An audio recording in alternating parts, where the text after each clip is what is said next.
যদি আপনি প্রত্যেকটা জায়গায় উত্তর দিয়ে জিততে চান, আপনি বারবার হারার দিকে চলে যাবেন। আপনি যদি প্রত্যেকটা জায়গায় রিয়াকশন দিয়ে জিততে চান, আপনার মন বারবার ভেঙে যাবে। সেজন্য কিছু কিছু পরিস্থিতিতে কঠিন বিষয়, কষ্টের বিষয়ও হাসি দিয়ে উড়িয়ে দেওয়ার চেষ্টা করবেন রবের উপর ভরসা করে।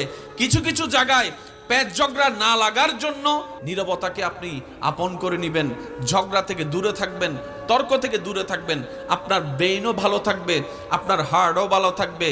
আপনি রবের সন্তুষ্টির জন্য যেই সব বিষয়ে ধৈর্যকে আপন করে নেবেন, একদিন না একদিন সেই বিষয়ে উত্তর আপনার আর মুখ দিয়ে দেওয়া লাগবে না। আল্লাহ এমন সিস্টেম করে দিবেন, সেই ব্যক্তির কাছে উত্তর অটোমেটিক পৌঁছে যাবে রবের পক্ষ থেকে। বলেন সুবহান। স্বামী স্ত্রী ঝগড়ার ভিতর দেখবেন কেউ কাউকে ছাড়, স্বামীও কথা বলে, স্ত্রী